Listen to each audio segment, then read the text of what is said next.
Assalamualaikum warahmatullahi wabarakatuh. Saya Nurul Syafidah Pendiri lain mengambil course seni musik, dan hari ini saya akan membentangkan tajuk keberkesanan pembelajaran secara maya belajar musik tahun 2 dalam subjek alat musik utama yaitu gitar elektrik di University Malaysia Sabah. Saya akan memulahkan dengan pengenalan di mana musik adalah salah satu cabang seni dan juga sains yang menggabungkan bunyi, vokal dan juga alat musik termasuk bunyi semula jadi ataupun rekaan yang telah dibuat oleh manusia.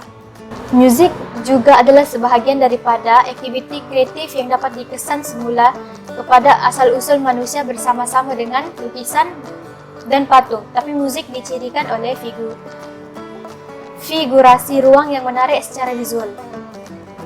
Musik bermula seiring dengan kehadiran manusia moden, Homo sapien, pada tahun 100.000 hingga tahun 180.000 dahulu. Gitar elektrik merupakan salah satu musik yang popular pada tahun 1960-an. Dan juga Dr. Mikhail Kasha telah membidas kepercayaan lama di mana gitar moden berasal dari instrumen seperti harpa yang dibangunkan oleh budaya kuno.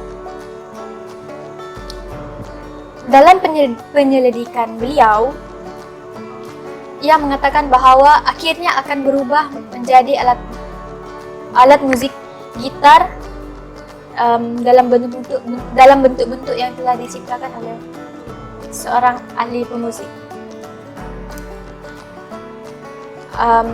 Dan akhir sekali bagi pengenalan, Bjorken dan rakan perniagaannya yaitu Paul Bart membangunkan peranti elektromagnetik yang mengangkat getaran tali gitar dan menukarkan getaran tersebut menjadi isyarat elektrik.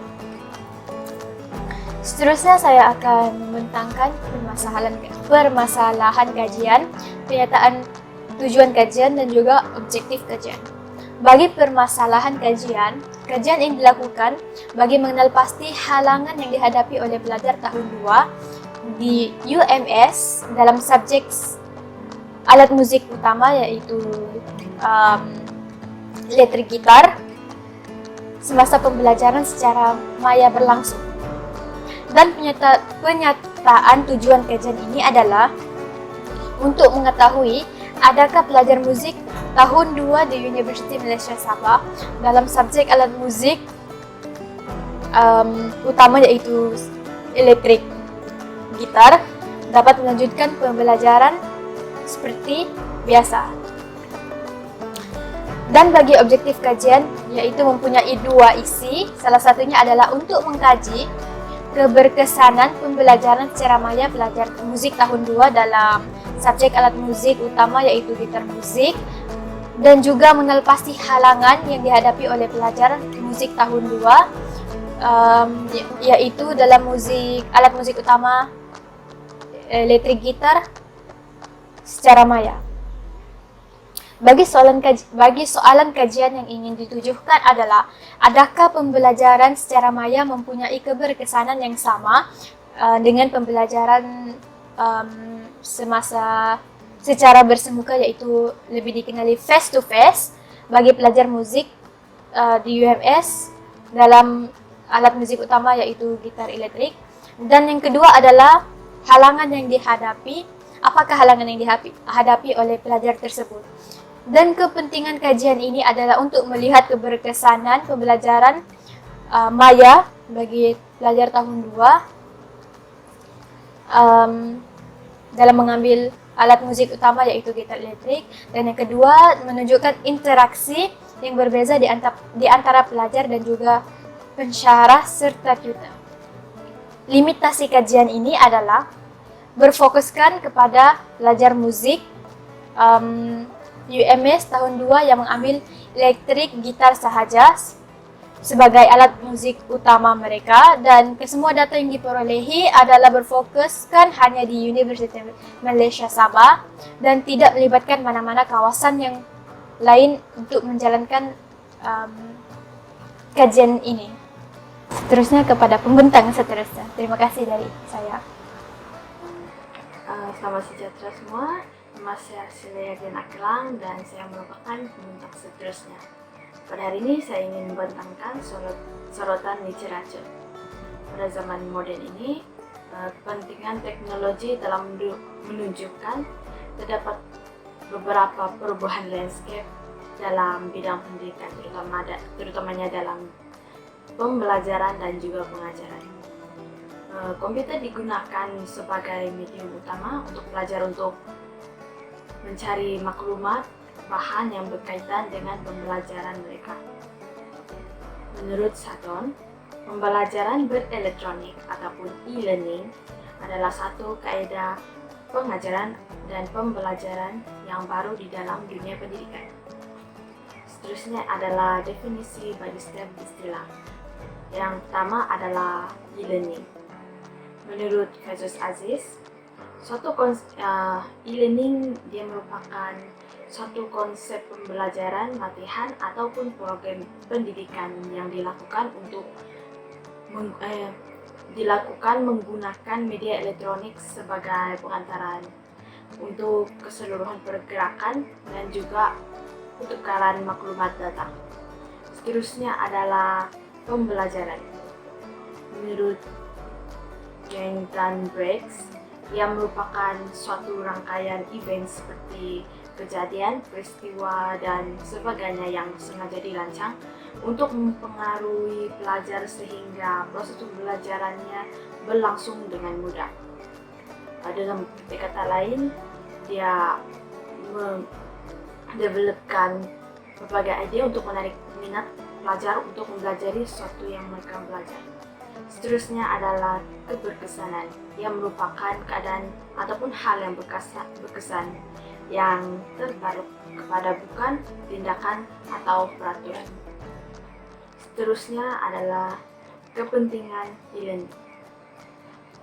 E-learning ataupun e-pembelajaran mampu membawa suatu perubahan dalam proses pembelajaran secara lebih berkesan dari berbagai aspek.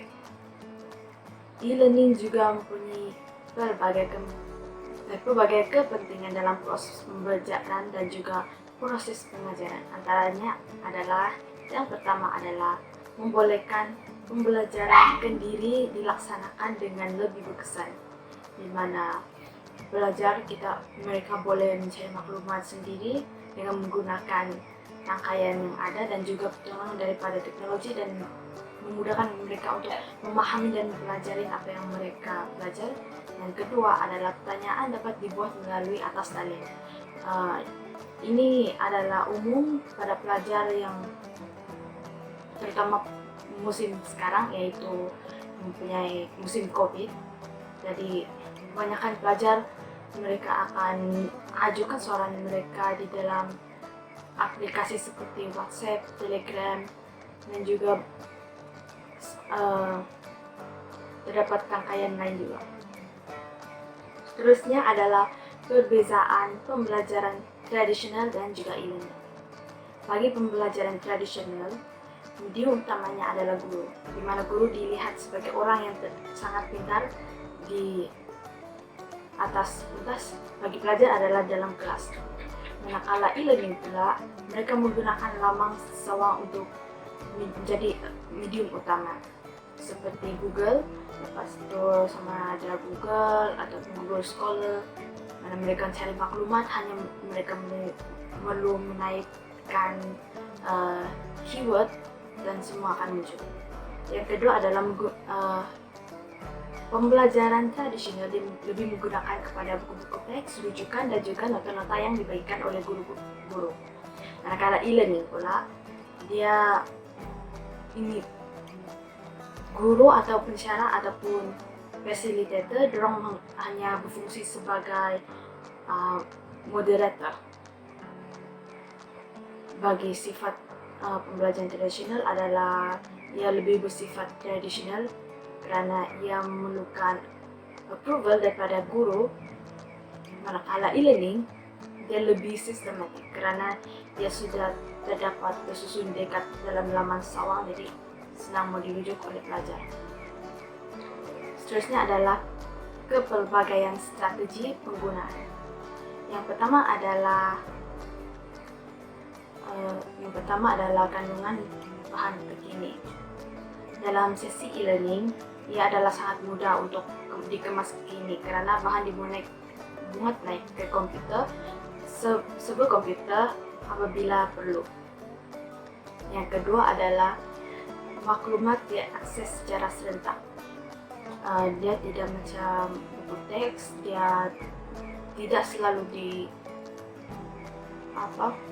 di-update. Dan bila dia di-update, dia hanya satu kali.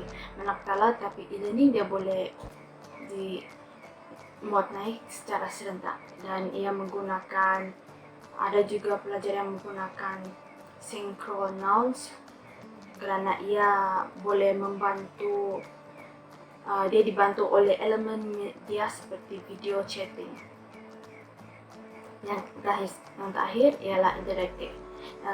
E-learning dapat menyediakan pelbagai inovatif dan alternatif yang memudahkan pelajar untuk memahami dan mendalami setiap maklumat yang mereka cari. Yang paling terakhir adalah keberkesanan e-learning. Menurut Lim dan Fakrul, ia adalah bagi tujuan pembelajaran yang diakui efektif dan juga efisien. Ia juga menuntut budaya belajar lebih efektif sehingga penggunanya harus dapat memotivasikan dirinya sendiri untuk belajar. Kajian ini juga disokong oleh kajian Surjono Dwi Herman yang mengatakan bahwa pembelajaran ataupun e-learning dapat melahirkan sistem pembelajaran yang lebih fleksibel dan juga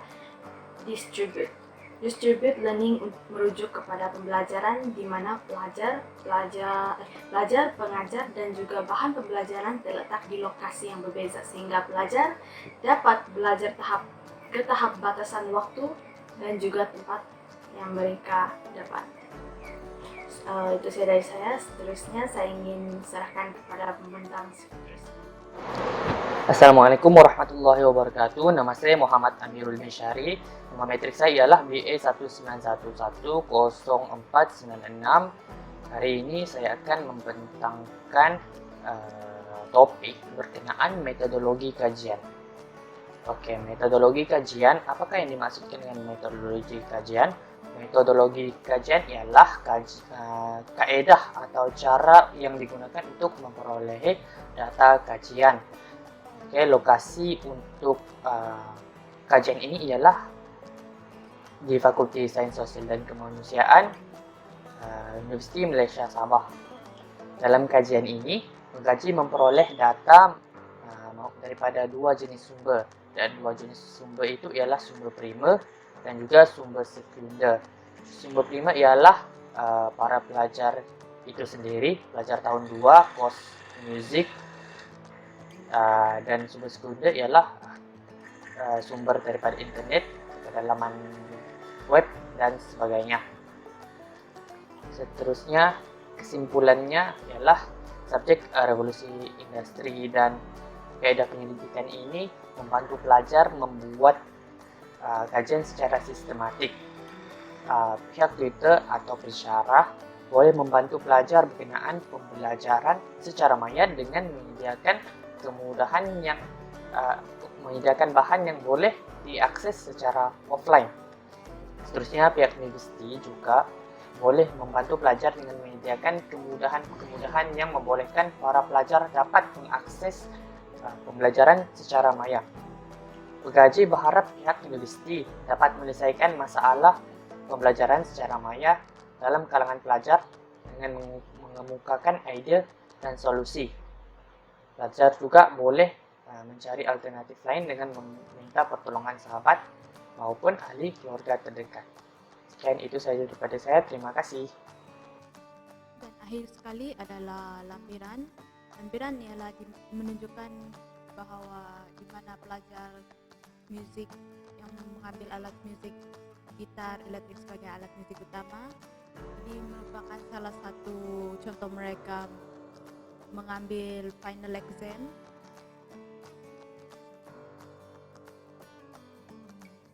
Dan akhir sekali adalah rujukan.